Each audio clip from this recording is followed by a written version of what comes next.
Kekuatan dan janji penyertaan imam besar yang berjalan di tengah-tengah 7 kaki dian itu terhadap umat Allah di 7 jemaat yang mewakili 7 periode sejarah ini telah dibentangkan kepada Yohanes dan untuk ditulis dalam sebuah surat 7 rasa berisi 7 pekabaran bagi 7 jemaat itu segera ditutup dengan satu janji yang indah sekali.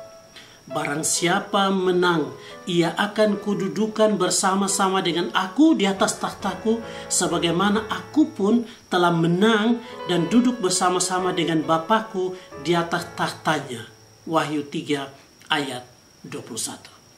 Saudara-saudara, setelah Yohanes melihat keberadaan perjalanan umat manusia yang terwakilkan dalam perjalanan atau suasana jemaat dengan bermacam-macam model dari ketujuh jemaat ini. Catatan ini ditutup dengan janji yang indah sekali.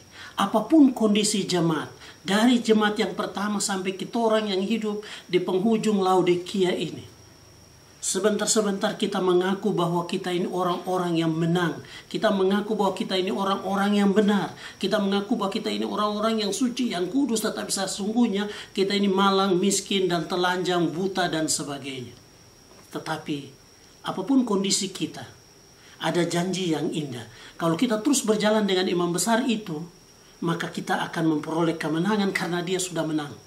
Kalau kita menang bersama-sama dengan dia, ia akan kududukan bersama-sama dengan aku di atas tahtaku, kata Yesus. Dan sebagaimana aku pun telah menang dan duduk bersama-sama dengan Bapakku di atas tahtanya. Inilah keterangan yang menutup Wahyu pasal 3. Kemudian Wahyu pasal 4 dan Wahyu pasal 5 berisi gambaran visual tentang kenyataan dari janji ini nantinya. Saudara-saudara, kita bayangkan bahwa setelah Yohanes melihat ini, kemudian tiba-tiba dia disuguhkan pada pandangan visual yang ada, pemandangan visual yang ada di Yohanes di dalam kitab Wahyu pasal 4 dan pasal 5. Itu anak domba Allah ini mau menunjukkan bukti, gambaran sekilas tentang kegenapan janji daripada Wahyu 3 ayat 21 tadi.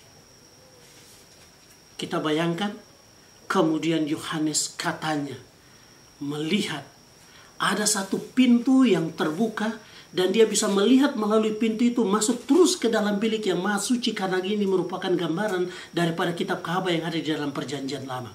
Pintu sorga itu katanya terbuka dan kemudian ada suara yang sama, suara yang telah kudengar. Wahyu 4 ayat 1 bilang suara ini masih suara yang sama. Suara yang seperti bunyi sangkakala ini masih suara yang sama yang terdengar di Wahyu pasal 1 ayat 10. Suara yang sama bilang, Yohanes, naik, mari kau naik kemari, supaya aku akan menunjukkan kepadamu apa yang terjadi sesudah ini. Yohanes diajak, dikatakan, diserukan, dipanggil oleh suara tadi. Mari naik kemari supaya saya kasih tunjuk apa yang mau terjadi sesudah 7 jemaat ini. Atau apa yang akan terjadi sesudah kita melihat 7 jemaat ini. Lalu Yohanes pun dikuasai oleh roh dan ada di atas tahta sorga. Ada tahta seseorang yang duduk di tahta sana. Lalu di sekelilingnya tahta yang indah penuh permata yaspis, permata sardis, dan kemudian dilingkupi oleh pelangi yang menunjukkan janji Allah yang teguh, yang kekal, yang tidak berubah selama-lamanya itu.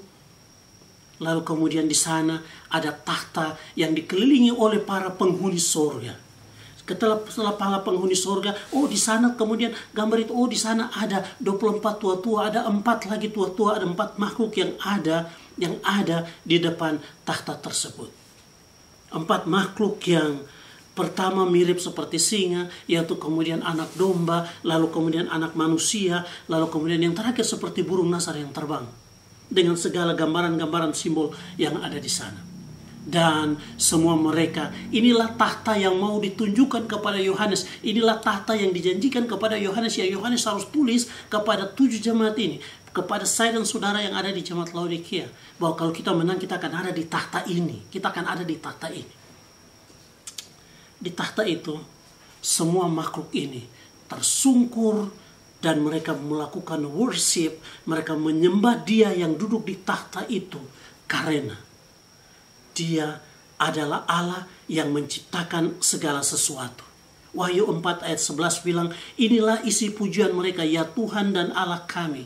Engkau layak menerima puji-pujian dan hormat dan kuasa. Mau 24 tua-tua yang mewakili seluruh umat manusia yang ada di perjanjian lama, perjanjian baru, kata komentar pelajaran sekolah sahabat. Atau 4 tua-tua dan seluruh penghuni sorga tersebut. Mereka semua jatuh tersungkur dan menyembah Dia. Sebab Engkau telah menciptakan segala sesuatu. Dan oleh karena kehendak-Mu semuanya itu ada dan diciptakan. Besok kita akan ada di rumah Tuhan. Kita datang, kenapa kita harus datang menyembah Dia pada hari Sabat? Kita tidak punya alasan lain. Itu catatan yang dilihat Yohanes ada di surga sana, bahwa mereka menyembah Dia karena Dia adalah Allah pencipta. Saudara punya alasan apa untuk datang menyembah Tuhan pada hari Sabat? Kita menyembah Dia bukan karena kita ingin mendapatkan sesuatu. Kita menyembah Dia bukan karena Dia akan membuat sesuatu bagi kita. Tetapi kita menyembah Dia karena Dia telah membuat sesuatu bagi kita. Karena Dia telah menciptakan dan Dia telah menebus kita. Itu catatan yang ada di dalam kitab Wahyu. Itu gambaran yang ada di dalam kitab Wahyu pasal 4. Kemudian setelah melihat gambaran tahta Allah itu, bagaikan kamera yang kemudian zoomnya itu difokuskan menjadi lebih dekat, Yohanes melihat di tangan kanan dari Dia yang ada di tahta itu, tangan yang kuat, tangan yang kokoh, tangan yang penuh keteguhan memegang janji itu. Di tangannya ada buku, ada kitab yang termeterai dengan 7 meterai yang erat. Tetapi kitab itu ada catatan di dalamnya dan di luarnya. Kitab itu saya suka menerjemahkan ini, bahwa kitab itu berisi catatan luar dalam dari saya dan saudara. Kitab itu berisi catatan luar dalam dari semua umat manusia. Kitab itu berisi catatan luar dalam dari 7 jemaat ini. Kitab itu berisi catatan luar dalam dari orang-orang Laodikia yang mengaku hebat ini. Dan catatan itu ada di sana. Ada di tangan Dia yang duduk di tahta itu. Catatan itu dimeteraikan dengan 7 meterai. Melihat kitab itu termeterai dan ada di tangan kanan dari seorang yang duduk di tahta, yang seolah-olah menjadi hakim terhadap semua catatan luar dalam yang ada di sana. Maka seorang malaikat kembali dengan suara nyaring berseru, siapakah yang layak untuk membuka gulungan kitab itu dengan meterai-meterainya? Tapi sayangnya tidak ada seorang pun di sorga maupun yang di bumi atau yang di bawah bumi yang dapat membuka gulungan kitab itu atau yang dapat melihat sebelah dalamnya. Saudara-saudara, maka melihat hal ini Yohanes menjadi begitu sedih. Kenapa? Karena di dalam kitab itu ada nasib daripada 7 jemaat itu. Kenapa Yohanes ini sedih? Karena di dalam kitab itu ada nasib saya dan saudara yang hidup di zaman Laodikia ini. Yohanes menjadi sedih karena tidak ada seorang yang dianggap layak untuk membuka gulungan kitab itu ataupun melihat sebelah dalamnya. Tetapi kemudian dari antara keempat makhluk itu, dari tengah-tengah keempat makhluk itu, dari tengah-tengah seorang tua-tua itu, ada suara yang berteriak dan berseru, jangan engkau menangis wahai Yohanes. Sesungguhnya singa dari suku Yehuda, yaitu tunas Daud, telah menang, sehingga ia dapat membuka gulungan kitab itu dan membuka ke-7 meterainya. Maka aku melihat di tengah-tengah tahta itu, Yohanes melihat di tengah-tengah tahta itu dan keempat makhluk itu, dan di tengah-tengah tua-tua itu berdiri seekor anak domba seperti telah disembelih, bertanduk 7 dan bermata 7. Itulah ke-7 roh Allah yang diutus ke seluruh bumi. Lalu datanglah anak domba itu perlahan-lahan dan menerima gulungan kitab itu dari tangan Dia yang duduk di atas tahta itu. Dia mengambil gulungan kitab itu dan menerima gulungan kitab itu dari tangan Dia.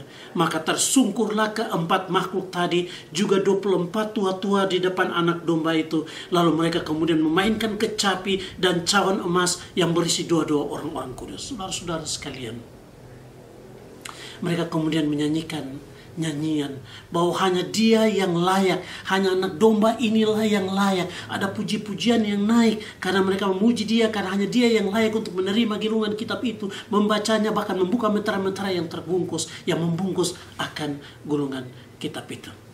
Kenapa? Karena Dia telah tersembelih Dan darah Yesus ini telah membeli semua orang yang ada di dalam catatan buku itu. Dengan demikian, mereka telah membeli mereka bagi Allah dari setiap suku, bahasa, kaum, dan bangsa. Dalam catatan Yohanes di Wahyu 5 ayat yang ke-9. Proses selanjutnya dalam pemandangan visual itu, lalu terlihat anak domba Allah itu kemudian di hadapan tahta Allah, dia dilantik. Ada prosesi inaugurasi pelantikan anak domba Allah menjadi raja, tetapi dia juga menjadi imam bagi Allah kita. Dan kemudian dia memerintah sebagai raja di bumi yang tercatat di dalam ayatnya yang ke-10. Dan kemudian terdengar suara nyanyian para malaikat di sekeliling tahta. Keempat makhluk dan juga semua tua-tua dengan berlaksa-laksa dan beribu-ribu malaikat. Terjadi penyembahan yang besar di sana. Kenapa? Karena anak domba itu telah dilantik dan dianggap layak untuk menerima kuasa dan kekayaan dan hikmat dan kekuatan dan hormat dan kemuliaan dan semua puji-pujian. Dan aku mendengar semua makhluk di sorga. Yohanes mendengar semua makhluk di sorga. Dalam pemandangan visual itu dia terkagum-kagum ketika anak domba itu maju, memegang dan membuka gulungan kitab itu. Semua makhluk di sorga itu mulai menyanyi. Bagi dia yang di atas tahta dan bagi anak domba Allah ada puji-pujian dan hormat dan kemuliaan dan kuasa sampai selama-lamanya. Ini menjadi bukti bagi Yohanes. Inilah gambaran visual menjadi bukti yang ditunjukkan oleh anak domba, yang ditunjukkan oleh imam, yang ditunjukkan oleh seseorang, oleh dia yang memberikan catatan itu kepada Yohanes untuk dicatat dan disurati kepada 7 jemaat. Barang siapa yang menang, dia akan ada di tahta ini. Aku Kristus telah menang dan telah didudukkan di atas tahta Allah. Maka kalau kamu menang, barang siapa yang berjalan denganku dan menang walaupun dia ada di jemaat yang beraneka ragam ini, dia akan kududukan bersama-sama dengan aku di atas tahta ini. Barang siapa yang menang. Ada banyak persoalan yang ada di sekeliling kehidupan pribadi, kehidupan keluarga, kehidupan berjemaat, bahkan berorganisasi. Tetapi barang siapa yang bertahan dan mencapai kemenangan itu bersama-sama dengan Tuhan, maka dia akan kuangkat, akan pergi ke sana dan melihat ada di tahta Allah untuk duduk bersama-sama dengan dia. Saudaraku sekalian, pelajaran penting bagi kita hari ini adalah apapun kondisi kehidupan kita setiap saat, mari kita terus berjalan dengan Tuhan. Karena kita ada di jemaat yang terakhir ini. Sebentar lagi dia ini yang telah dilantik menjadi raja dan juga menjadi imam bagi saya dan saudara. Sebentar lagi dia akan kembali. Dia akan keluar dari dalam bilik yang maha suci melewati pintu yang telah dilihat oleh Yohanes hanya untuk datang untuk menyambut saya dan saudara. Catatan kita itu ada di tangannya. Dan dia sementara melakukan pembelaan terhadap perkara saya, kehidupan saya dan saudara yang ada di jemaat yang ke-7 ini. Mari kita tetap setia agar supaya kita menang. Karena dia berjanji bahwa barang siapa yang menang, barang siapa yang menang, tidak peduli apapun kondisi saudara, tetapi ketika saudara datang terus menghargai akan jasa-jasa kematiannya di kayu salib dan rindu berjalan menjadi muridnya dan berjalan setiap hari dengannya, maka ketika kita akan menang, kita akan ada di sana. Kita akan menyaksikan pemandangan ini, pemandangan Wahyu pasal 4 dan Wahyu pasal 5. Kita akan sama-sama membuktikan apa yang dicatat oleh Yohanes yang menjadi surat bagi saudara-saudara di ke-7 jemaat tadi. Kita akan ada di sana. Dan kita akan sama-sama dengan 24 tua-tua. Kita akan melihat keempat makhluk. Kalaupun nanti diizinkan dengan kemegahan yang lebih megah daripada gambaran Wahyu pasal 4 dan pasal 5. Tetapi kita akan di sana dengan beribu-ribu dan berlaksa-laksa malaikat ini. Kita akan ada di sana sama-sama. Dan kita akan menyanyikan bagi dia yang duduk di atas tahta dan bagi anak domba Allah segala puji-pujian dan hormat dan kemuliaan dan kuasa sampai selama-lamanya. Karena hanya dialah yang layak untuk menerima puji-pujian itu. Kita akan sama-sama dengan seluruh isi sorga ini. Kita akan tersungkur membuka mahkota di atas kepala kita. Tersungkur di kakinya dan kita bersama-sama dengan mereka menyanyikan lagu ini. To him who sits on the throne and to the Lamb be praise and honor and glory and power forever and ever. To him who sits on the throne and to the Lamb bagi Dia yang duduk di tahta, and to the Lamb, dan bagi anak domba yang layak, yang telah memeriksa, yang telah bertarung, yang telah mengorbankan dirinya demi nasib dari semua catatan yang ada di dalam kitab yang telah dimeteraikan itu. Bagi Dia segala hormat dan pujian dan kemuliaan, be praise and honor and glory and power forever and ever. Biarlah sepanjang sabat ini, mari kita naikkan pujian kepadanya karena karya yang luar biasa yang telah dibuat bagi kita. Kitab itu kini ada di dalam genggaman tangannya. Tidak ada yang tersembunyi baginya, saudara sekalian. Semua luar dan dalam itu telah ada di tangannya. Dia sementara memeriksa dan memastikan akan nasib saya dan saudara. Kita akan ada terus bersama-sama dengannya, duduk di atas tahtanya kalau kita menang. Dan kita akan menang kalau kita menghargai jasa kematiannya di kayu salib. Agar kita di sana dengan seluruh isi surga, kita akan menyanyi, to Him who sits on the throne and to the Lamb be praise and honor and glory and power forever and ever. Him who Amen. sits on the throne and to the Lamb be praise and honor and glory and power